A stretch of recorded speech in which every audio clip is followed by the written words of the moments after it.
The wind howled through the pines, weaving between the towering trees like a restless spirit. Snow clung to the heavy branches, bending them under the weight of winter's grasp. Malcolm Hayes pulled his woolen coat tighter around his broad frame, his breath curling into the frigid night air. He had lived in these Alaskan woods for nearly 6 years, long enough for the silence to settle into his bones, long enough for the memories of the world he left behind to fade like the last embers of a dying fire.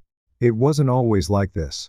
Once, Malcolm had a life beyond the wilderness, a wife, a home filled with laughter and warmth. But fate had a cruel way of stripping a man bare. The sickness came suddenly, leaving Eleanor, his beloved wife, weak and frail. And when she was gone, so was the man Malcolm used to be. The town became unbearable, the pity in people's eyes, the whispers of condolences that felt hollow. So, he left. He built a cabin deep in the woods, far from the prying eyes of Pine Hollow, and embraced solitude like an old friend. Now, the forest was his only companion. The creak of the trees in the wind, the crackle of the fire in his hearth, the distant call of a lone wolf somewhere in the valley, these were the only voices that spoke to him. And he preferred it that way. Tonight, the cold was biting, sharper than usual. Malcolm adjusted the axe slung over his shoulder, gripping the bundle of kindling in his other hand. He had learned to survive out here, to read the land like an old book. He knew the sound of a storm creeping in, the scent of fresh snowfall before it blanketed the earth. And he knew when something was off. A sound cut through the wind, a faint, high-pitched cry. At first, it was so soft he almost dismissed it, as the groan of an old tree bending in the wind. But then it came again, more desperate this time. A whimper. A plea. Malcolm stopped in his tracks, his breath slow and measured. His sharp eyes scanned the tree line, searching for movement. Nothing but the shifting shadows of the swaying pines. Still, he couldn't shake the unease crawling up his spine. The sound came once more, barely audible, but unmistakably near. A flicker of something stirred in Malcolm's chest, an instinct buried deep, one he thought he had left behind. He set down the kindling and followed the sound, his boots crunching through the snow. Whatever was out there, it was small, weak, helpless. And Malcolm Hayes, despite all the walls he had built around his heart, knew one thing: he couldn't turn away. Malcolm moved through the snow with quiet precision, his senses sharp despite the cold biting at his skin. Years in the wilderness had trained him well. He knew how to listen, how to read the subtle signs of the forest. And right now, every instinct told him he was approaching something fragile, something on the brink.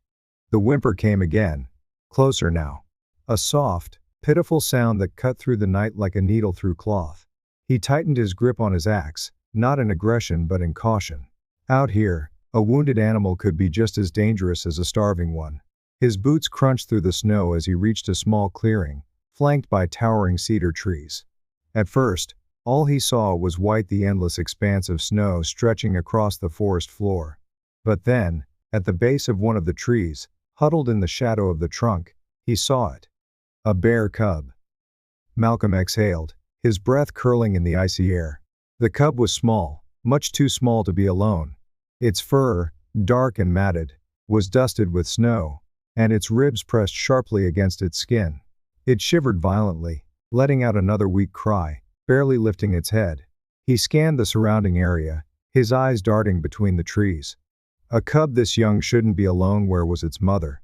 A mother bear was a force to be reckoned with, and the last thing Malcolm needed was to be caught between her and her offspring. But the forest was eerily still, no heavy tracks in the snow, no guttural huffs of warning. Just silence. The realization settled in his chest like a stone. This cub was alone. Malcolm crouched, keeping his movements slow and deliberate. "Well now," he murmured, his voice low and calm. "What are you doing out here, little one?" The cub flinched at the sound of his voice, retreating a few inches until its back pressed against the tree. Despite its fear, it was too weak to run. Malcolm frowned, watching the way its tiny paws barely moved, the way its breathing came in shallow gasps. It wasn't going to survive the night. Not like this. Malcolm ran a hand over his beard, exhaling a slow, measured breath. This was a bad idea. He knew that. Taking in a wild animal, even a cub, was a risk. It wasn't a pet. It wasn't meant for human care. But as he looked at the small, trembling body curled up against the roots of the tree, Something deep inside him stirred. He remembered the long, painful nights after Eleanor had passed. The empty cabin. The suffocating loneliness. He had chosen solitude, but he knew the weight of it all too well. Maybe he wasn't the only one. Malcolm pulled off his thick leather gloves, tucking them into his belt. "All right, kid," he muttered, more to himself than to the cub. "Let's get you warm." He reached out carefully, expecting the cub to snap or claw at him. But it didn't. It only let out a tired whimper, its dark eyes dull with exhaustion.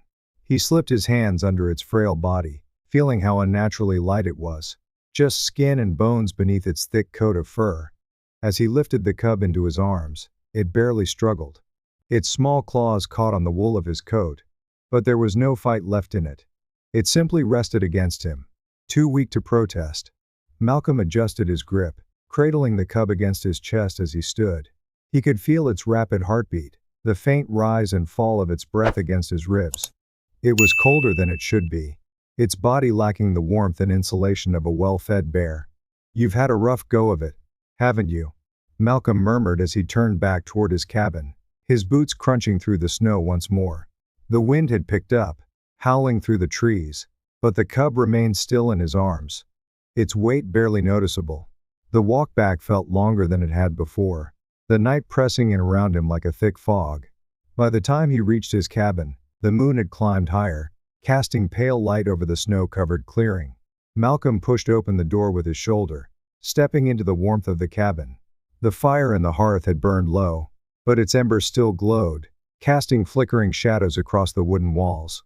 He moved quickly, setting the cub down on an old woolen blanket near the fireplace.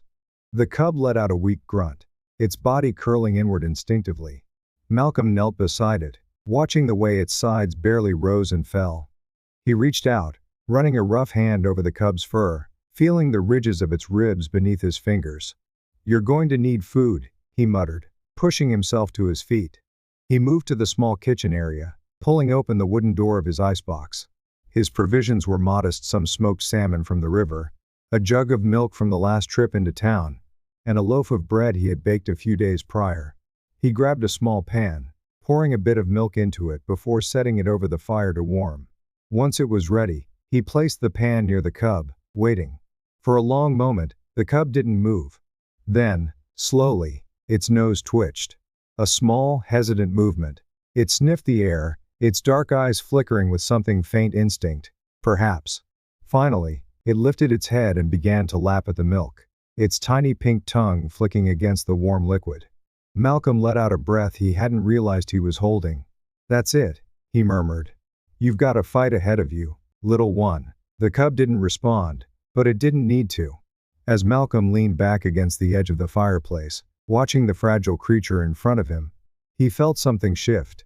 For the first time in years, his cabin wasn't completely empty. The days that followed settled into an unfamiliar rhythm, one Malcolm had not known in years. He had lived alone for so long that the presence of another living creature, even a bear cub, was both unsettling and strangely comforting. The cabin, once filled only with the sounds of the crackling fire and the occasional groan of the wind through the timber, now had something new. The soft rustling of small paws against the wooden floor. The faint, steady breaths of something other than himself. The cub, though weak at first, had begun to regain its strength. Malcolm had expected it to remain timid, perhaps even skittish, but instead, it was watching him. Observing. Learning. "You're smarter than you look, aren't you?" he muttered one morning, as he sat by the fire sharpening his knife. The cub, curled on the blanket near the hearth, lifted its head slightly at the sound of his voice. Its dark eyes met his, curious and intent. Malcolm had never raised an animal before. He wasn't a rancher or a farmer. He was just a man who had walked away from the world, but he knew survival, and he knew what it took to keep something alive. He fed the cub small portions, bits of smoked salmon mixed with warm milk. At first, it barely ate, lapping at the food with slow, hesitant movements. But soon, the hesitation faded. Hunger won out over fear.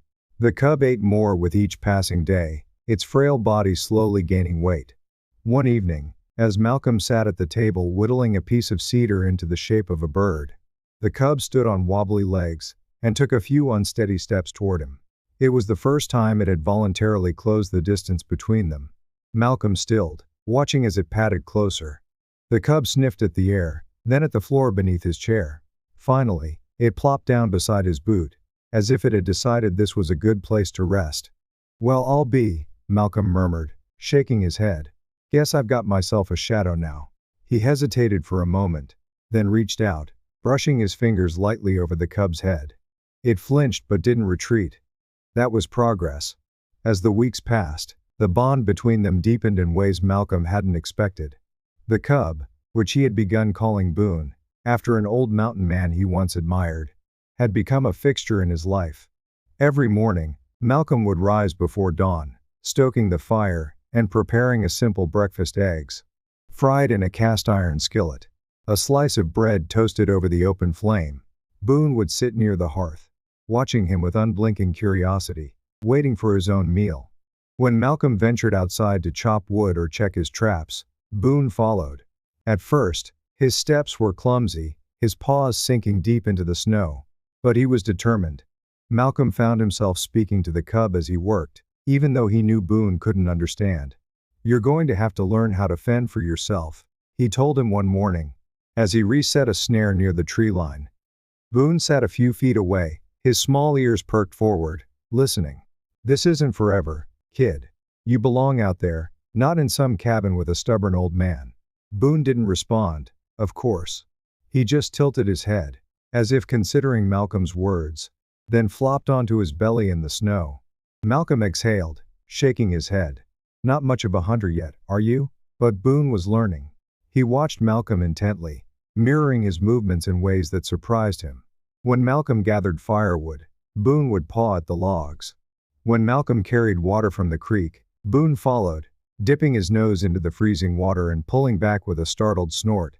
And at night, as the wind howled outside and the fire cast warm shadows against the cabin walls, Boone would curl up beside the hearth, his small body rising and falling with steady, rhythmic breaths. Malcolm had spent years building walls between himself and the world, but Boone, without even trying, had found his way in. One evening, as the first signs of spring began to creep into the forest, Malcolm sat outside on the porch, whittling another figurine. Boone was beside him, sprawled out on the wooden planks, his fur thick and glossy. Now, his once frail body stronger, more solid. "You're getting big," Malcolm mused, running his fingers over the rough edges of the wood carving. "Won't be long before you're outgrowing this place." Boone let out a soft huff, stretching his paws in front of him. Malcolm studied him for a moment, his expression unreadable. This was always the plan. Boone was a wild creature, meant for the forest, not for a life of captivity. He had taken him in to save him, not to keep him. And yet, as he looked at the bear beside him, the thought of letting him go left a dull ache in his chest. He set the carving down and reached out, resting a hand on Boone's head. The bear, once so skittish, barely reacted, only blinking up at him with quiet understanding. "You're not meant to stay," Malcolm said softly. "But maybe you're here for a reason." The forest stretched out before them, vast and untamed, whispering in the cool evening breeze. Somewhere beyond those trees, Boone's future was waiting. And Malcolm Hayes, the man who had spent years trying to outrun the past, found himself hoping just for a little while longer that Boone wasn't in a hurry to leave. The snow had begun to melt, retreating in slow, slushy patches beneath the towering pines. The air smelled of damp earth and pine resin, the crisp bite of winter giving way to the first hints of spring. Malcolm had lived through more seasons in these woods than he cared to count, but this one felt different. Boone was growing. The frail, starving cub Malcolm had once carried through the storm was gone. In his place stood a strong young bear, his frame no longer bony, his once wobbly steps now steady and sure. Boone still followed Malcolm as he worked, trailing him through the woods, watching him split logs, but it wasn't the same. There was a new energy in Boone now, a restless force pushing at the edges of their quiet life together. And Malcolm knew what it meant. The time was coming. One morning, as he sat on the porch sharpening his axe, Boone padded up beside him, sniffing the air. His ears twitched, his massive head tilting slightly. Malcolm followed his gaze toward the trees, where something unseen had caught the bear's attention. Boone huffed a low, thoughtful sound, and for the first time, He took a step away. Malcolm felt something tighten in his chest. "You smell it, don't you?" he murmured. Boone turned back toward him, those deep brown eyes locking onto Malcolm's with something that felt like understanding. Then, as if the moment had never happened, Boone flopped down beside the porch, resting his chin on his paws, content to stay just a little while longer. But Malcolm knew. The pull of the wild was calling Boone home. That night, Malcolm sat at the small wooden table, staring into the flames of the fireplace, his mind turning over the inevitable. He had known this day would come from the moment he first scooped the half-frozen cub into his arms. Boone wasn't meant for this cabin, wasn't meant for a life confined within walls. He was a creature of the forest. And yet, Malcolm couldn't shake the feeling that letting him go would leave the cabin emptier than before. As if sensing his thoughts, Boone stirred from his place near the hearth, stretching his powerful limbs before padding over to Malcolm's chair. He sat back on his haunches, watching Malcolm with quiet patience. "You ready to go, Boone?"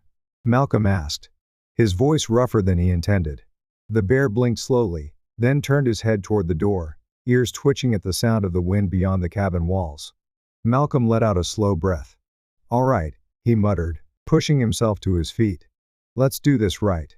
The next morning, Malcolm packed a small satchel dried fish, smoked venison, and a handful of the blackberries Boone had taken a liking to. It wasn't much, just something to ease the transition, though he knew Boone wouldn't need it for long.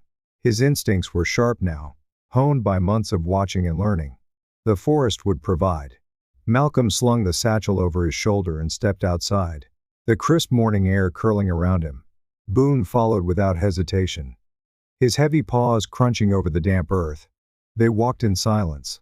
The path led them deeper into the forest, past the frozen creek where Boone had once hesitated to touch the water, past the towering rock outcroppings where he had once stumbled over his own paws. Boone moved with purpose now, his massive shoulders rolling with each step, his muscles strong beneath his thick coat. This was where he belonged. When they reached the clearing near the river, Malcolm stopped. He set the satchel down on the ground, exhaling slowly. "This is it," he said, more to himself than to Boone. The bear sniffed the air, his ears flicking at the distant sounds of the wild. Then, he turned back to Malcolm, watching him with the same steady gaze he had since he was a cub. Malcolm reached out, his hand hovering over Boone's head for a moment before finally settling between his ears. He ruffled the thick fur, feeling the warmth beneath his fingertips. "You're ready," Malcolm said quietly. Boone didn't move. For a long moment, neither of them did. Then, as if making a choice only he could understand, Boone let out a soft huff, stepped back, and turned toward the trees. Malcolm swallowed hard, forcing himself to stay still as Boone walked away, his massive frame moving through the underbrush with ease. He didn't call out. He didn't move to stop him. He had done what he set out to do. Boone was free. Malcolm stood in the clearing long after Boone had disappeared into the trees, listening to the quiet hum of the forest. The weight in his chest was heavy, but it was not regret. It was something else. A strange, quiet pride. And for the first time in a long time, Malcolm let himself smile. The cabin felt emptier than ever. Malcolm had always lived alone, had always preferred the company of the forest over the noise of people. But now, in the stillness of his home, something was missing. The quiet was different, heavier. There were no soft rustlings near the hearth, no watchful eyes following his every move. Boone was gone. Malcolm had told himself that he had prepared for this moment, but as the days stretched into weeks, he found himself glancing toward the tree line, more often than he cared to admit. He caught himself listening for heavy paws crunching over dead leaves, for the familiar huff of breath just outside his door. But Boone did not return. That was how it was supposed to be. Still, Malcolm found signs subtle, but unmistakable. Tracks near the river, far larger than they had once been. A half-eaten deer carcass, picked clean, with claw marks too deep to belong to a black bear. And once, just before dawn, he heard a deep, distant roar roll through the valley like thunder. Boone was out there. It wasn't long before the rumors started. Malcolm rarely went into town, but when he did, Pine Hollow's general store was always the best place to catch whispers of what was happening in the mountains. And lately, people were talking about the bear. "Massive thing," one hunter said, shaking his head as he handed over a bag of flour to be weighed. twice the size of any grizzly I've ever seen. Stood on its hind legs and looked me right in the eye. Thought for sure I was done for, but it just turned and walked away. The storekeeper, an older man named Dawson, snorted as he packed the goods into a crate. Don't surprise me none. Bears don't pick fights they don't need to. It's the men with rifles that get nervous when they realize they ain't the ones at the top of the food chain. Another voice chimed in. Heard it chased off a pack of wolves up near Deadwood Ridge. Sent 'em running like a pack of pups with their tails between their legs. Malcolm listened, keeping his face unreadable as he examined a jar of dried herbs. The stories were getting wilder. A lone hiker swore he had seen the bear standing near the frozen lake at sunrise, its breath steaming in the morning light, watching him in eerie silence before disappearing into the trees. A group of loggers claimed the beast had ripped apart a fallen tree, searching for food, its claws carving deep grooves into the wood. Some folks had started calling it the guardian of the forest. Others called it a ghost, a spirit of the wild, too massive, too intelligent to be just another bear. Malcolm said nothing, but he knew. Boone wasn't just surviving, he was thriving. One evening, as Malcolm was splitting wood outside his cabin, he heard something move in the trees. It was quiet, too quiet. His instincts flared. He dropped the axe, his breath slow and steady, as he turned toward the tree line. The last time he had felt this sensation, he had been face to face with Boone. A shadow shifted between the trees. And then he saw them eyes. Not one pair. Not two. Three. Wolves. Their sleek bodies were barely visible in the fading light, but Malcolm recognized the posture low, cautious, but predatory. They were testing him, calculating. His hand went to the knife at his belt. Then, before he could react, a deep, guttural growl shattered the silence. Malcolm froze. The wolves stiffened. From the darkness, a massive shape emerged. Boone. Malcolm's breath caught in his throat. The bear was enormous now, his frame filling the clearing like a force of nature. His thick coat rippled as he stepped forward, his dark eyes locked on the wolves. He didn't snarl, didn't lunge, he stared. And that was enough. The wolves hesitated, then slunk back into the underbrush, vanishing as quickly as they had appeared. Boone watched them go before turning his gaze to Malcolm. For a long moment, neither of them moved. Then, just as silently as he had come, Boone let out a soft huff of familiar, almost knowing sound before turning and disappearing into the trees once more. Malcolm let out a breath he hadn't realized he was holding. Boone was still watching, still protecting. The guardian of the forest. In the years that followed, the legend of the giant bear only grew. Travelers spoke of a creature that roamed the mountains, unseen, but ever present. Some claimed it was just a bear, a massive grizzly, larger than any they had ever encountered. Others swore it was something more, something old and powerful, a spirit that watched over the land. And Malcolm? He never corrected them. But every now and then, deep in the heart of the wilderness, he would catch sight of something, a shadow moving between the trees. A set of tracks too large to belong to any ordinary bear. And sometimes, just sometimes, when the wind was still and the night was quiet, he would hear it. A distant, echoing roar, not a threat, not a warning, just a reminder that kindness, once given, never truly fades. And some bonds, no matter how wild, can never be broken.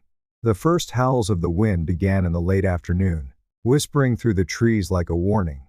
By nightfall, the storm had arrived in full force, slamming against the cabin walls with relentless fury. The wind screamed through the valleys, carrying with it a blinding flurry of snow that turned the world into a swirling white void. Malcolm had lived through his fair share of brutal winters in these mountains. But this storm, this one was different. The air was electric, charged with an ominous energy that set his instincts on edge. He had spent the afternoon securing firewood, reinforcing the cabin's shutters, and preparing for what he knew would be a long, brutal night. But something gnawed at him, an uneasy feeling he couldn't shake. He wasn't the only one out here, and someone was in trouble. It started with a cry, faint, muffled by the storm, almost lost beneath the howling wind. Malcolm had been sitting by the fire, nursing a cup of coffee, when he heard it. At first, he thought it was his mind playing tricks on him.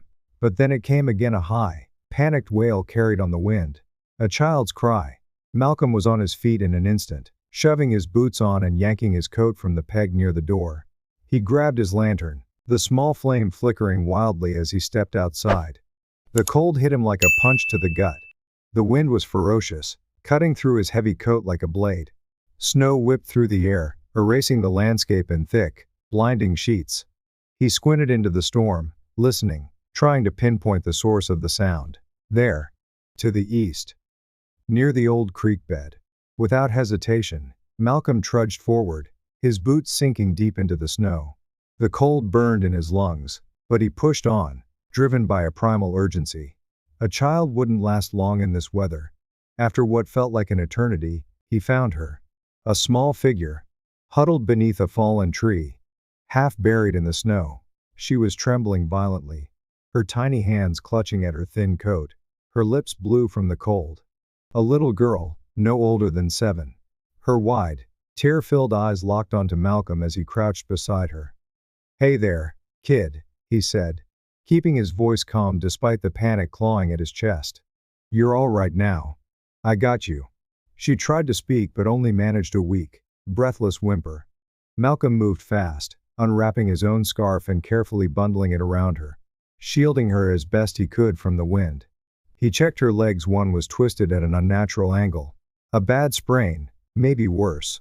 "All right, sweetheart," he murmured, scooping her into his arms. "Let's get you out of here." She was light, far too light. She had been out here too long. He had to move. The journey back to the cabin was a nightmare. The wind fought him every step of the way, battering against him like an invisible beast. Snow lashed at his face, stinging his skin and blurring his vision. But Malcolm didn't stop. The girl whimpered against his chest, her breath shallow and weak. "Just hold on, kid," he muttered. "We're almost there." Then he heard them. A low, guttural growl. Wolves. His heart clenched. Through the blizzard, he saw them, 3 dark shapes moving through the snow, their eyes glinting in the faint light of his lantern. They were thin, desperate, their ribs visible even through their thick winter coats. They smelled weakness. They smelled prey. Malcolm tightened his grip on the girl, his mind racing. He had no gun. No way to fight them off while carrying her. And then, just when he thought he would have to make a desperate stand, the ground shook. A shadow moved through the storm. A massive, towering shape. The wolves froze. And Malcolm felt it before he saw it. A low, rumbling growl that sent a primal shiver down his spine. Then, out of the storm, Boone emerged. The bear was huge, his dark coat dusted with snow, his breath steaming in the freezing air. His deep brown eyes burned with an intensity Malcolm had never seen before. The wolves hesitated, but Boone did not. With a deafening roar, he lunged. The wolves scattered, yelping as they disappeared into the night, vanishing like ghosts into the whiteout. Malcolm stood frozen, his breath coming in ragged gasps. For a long moment, Boone just stared at him. Then, slowly, the bear stepped forward, lowering his massive head until he was just inches away. His warm breath ghosted over Malcolm's face. It wasn't a threat. It was recognition. And then Boone did something that took Malcolm's breath away. He turned. And he walked beside him. Not leading, not following, but guarding. All the way back to the cabin. Inside, Malcolm worked quickly, wrapping the girl in thick blankets, stoking the fire until the cabin was warm again. Her tiny body trembled, but the color was returning to her cheeks. She would be okay. As Malcolm knelt beside her, she stirred, her lashes fluttering open. "The bear," she whispered, her voice weak but certain. Malcolm glanced toward the door, where Boone's shadow had disappeared into the night. "Yeah," he murmured. "He was here." A small smile tugged at her lips before she drifted into sleep. Malcolm exhaled slowly, running a hand through his snow-dampened hair. Boone had come back, not as the cub he once was, but as a force of nature. A legend. The guardian of the forest. The storm had passed, leaving the world blanketed in pristine white. The trees, once bent under the weight of howling winds, now stood still, their branches coated in ice that glittered like diamonds in the morning sun. The air was crisp and sharp, carrying the faint scent of pine and frozen earth. Malcolm stepped out onto his cabin's porch, his breath curling in the cold morning air. He scanned the landscape, his muscles still tense from the night before. The girl had survived, that was all that mattered. He had spent hours tending to her, making sure she was warm, fed, and safe. Now, in the light of day, reality settled in. He had to take her home. He had to face people again. And that thought was almost as unsettling as the storm itself. Inside, the girl Emma was awake, bundled in blankets beside the fire. Her dark eyes followed Malcolm as he moved about the cabin, boiling water, slicing bread, keeping busy. "Your leg's gonna be okay," Malcolm said, glancing at her. "I braced it up. Just needs time." She nodded, shifting slightly, her small hands fidgeting with the edge of the blanket. "You found me," she said softly. Malcolm exhaled through his nose. "You were lucky," he muttered, setting a steaming cup of tea beside her. Her lips pressed into a small, knowing smile. "It wasn't just you," she said. Malcolm stiffened. She saw him. "The bear. Boone." "Yeah," he said after a moment, rubbing the back of his neck. "He was there." Emma reached up, pointing to a wooden carving on Malcolm's shelf. It was small but unmistakable, a bear, mid-step, head slightly tilted in curiosity. "That's him," she whispered. Malcolm hesitated. Then, with a slow nod, he admitted, "It is." There was a long pause before she asked, "Do you think he'll come back?" Malcolm wanted to say no. He wanted to tell her that Boone was part of the wild. That bears didn't have attachments the way people did. That nature was brutal and indifferent. But Boone had come back. Against all odds, against everything Malcolm thought he knew. "I don't know," he admitted. But something inside him, some deep, unshakable instinct told him yes. Later that afternoon, Malcolm packed a sled with supplies, wrapped Emma in layers of warm blankets, and started the slow journey back to town. Pine Hollow was nearly an hour's trek away, the path winding through dense forest and open glades dusted with fresh snow. The girl sat quietly in the sled, watching the trees pass by, her breath visible in the cold air. Malcolm kept his eyes on the path, but his senses were tuned to something else. A presence. Something was watching. He felt it long before he saw it. And when he finally did see it, his breath caught. At the edge of the tree line, standing partially hidden behind the towering pines, was Boone. The massive bear was still, his dark eyes locked onto Malcolm's. Snow clung to his thick fur, his breath misting in the cold air. He was watching. Not with the indifference of a wild animal, but with something more: recognition. Understanding.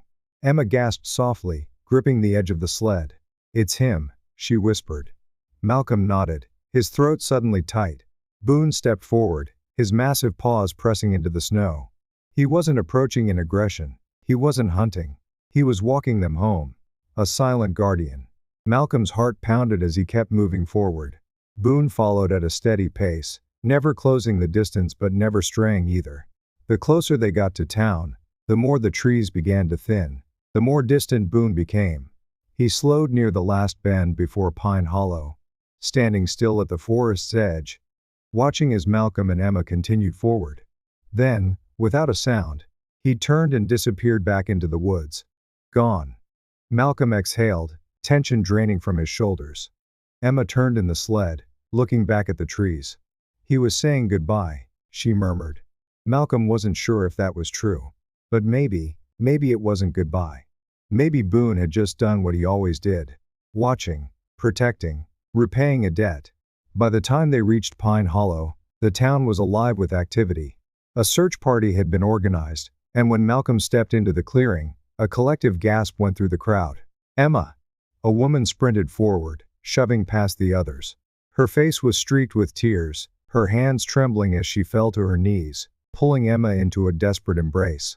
Emma clung to her mother, her small frame shaking from the force of it. Relief washed over Malcolm. His job was done. "How can I ever thank you?" Emma's mother turned to him, her voice thick with emotion. Malcolm shook his head. "Just take care of her." The woman's eyes filled with fresh tears. But Malcolm was already backing away, tipping his hat slightly before turning back toward the trees. Toward home. That night, back in the cabin, Malcolm sat beside the fire, staring at the small wooden carving of Boone on the shelf. The bear was out there, somewhere, alive, thriving, a part of the wild but never truly gone. Malcolm ran his thumb over the carving's surface, a rare smile tugging at his lips. "See you around, big guy," he murmured. Outside, the wind whispered through the trees. And somewhere in the distance, hidden in the deep, untamed wilderness, a bear watched. The seasons passed, their rhythm as steady as the rising and setting of the sun.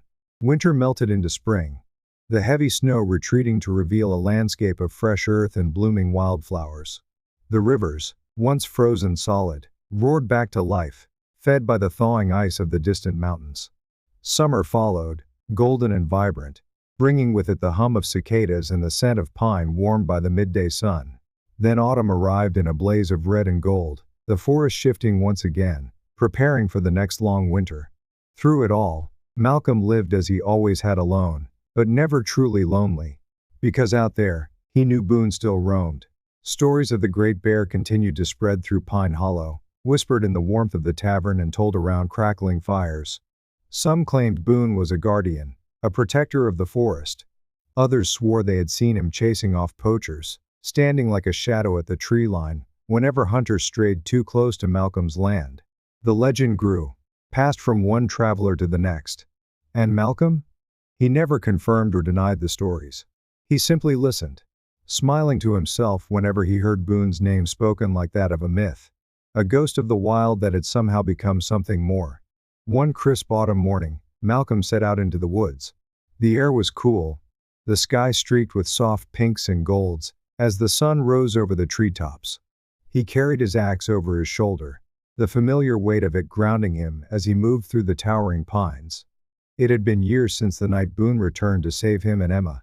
Since then, Malcolm had felt the bear's presence, but never seen him again, not in full. Not the way he had that night in the snow. But he knew Boone was there. Tracks near the creek, clawed bark on an old pine, a heavy silence in the trees whenever Malcolm walked the deep trails, as if something watchful moved just beyond his sight. Boone had returned to the wild where he belonged. And yet, some part of him had never left. As Malcolm reached a familiar clearing near the river, he paused, resting a hand on the rough bark of an old cedar tree. His breath curled in the morning air, his heartbeat slow and steady. Then movement. A flicker of shadow against the golden light filtering through the trees. Malcolm turned just in time to see a massive figure disappearing between the pines. A bear. Boone. Even from a distance, Malcolm could tell the bear was older, now larger, stronger. A true force of the wild. But something else caught his eye. Something that made his breath hitch in his throat. Trailing behind Boone, moving with hesitant steps through the underbrush, were two young cubs. Malcolm felt something stir in his chest, a quiet understanding. Boone had a family now. A new generation. And just like that, Malcolm knew. The legend would continue. Boone paused for just a moment, his great head turning slightly, his dark eyes locking onto Malcolm's. Recognition. Acknowledgement. Then, with a final huff of breath, Boone led his cubs deeper into the forest, disappearing into the morning mist. Malcolm watched until they were gone. And then, with a deep breath, he smiled. "Good luck out there, old friend," he murmured, tipping his hat slightly before turning back toward home. Years passed. The story of Boone, the Great Bear of Pine Hollow, became something more than just a tale. It became folklore, passed down through generations. Hikers whispered of a shadow moving just beyond the trees. Hunters swore that when they lost their way, a massive bear would appear silent and still guiding them home. And at the heart of every story was the same truth: a simple act of kindness had changed everything. For Malcolm, for Boone, for the wilderness itself. And as long as the trees stood tall and the rivers ran free, the legend of the Great Bear would live on. Because some bonds, no matter how wild, no matter how impossible, are never truly broken. The story of Malcolm and Boone carries a profound message about kindness, connection, and the lasting impact of our actions. In a world that often feels chaotic and disconnected, small acts of compassion can echo far beyond what we ever anticipate. Malcolm's choice to save a helpless cub was not driven by expectation, but by simple decency. And in return, that kindness found its way back to him in ways he could never have imagined. As we navigate life, we may never fully know the ripple effects of our choices. A kind word, a helping hand, or a moment of patience can shape the course of someone else's journey. It reminds us that relationships, whether with people or the natural world, are built on trust, understanding, and respect. For older generations, this story is a reflection of wisdom earned through time. What we give to the world often returns to us in unexpected ways. Whether it's through the lives we touch, the lessons we pass down, or the love we share, the bonds we create endure. No kindness is ever truly lost, it simply waits for the right moment to come full circle. The story of Malcolm and Boone is a testament to the power of kindness, resilience, and the unbreakable bond between man and nature. It reminds us that compassion has a way of coming full circle, often when we least expect it. If this story touched your heart, leave a like and subscribe to the channel to share in more heartfelt tales of friendship, loyalty, and redemption.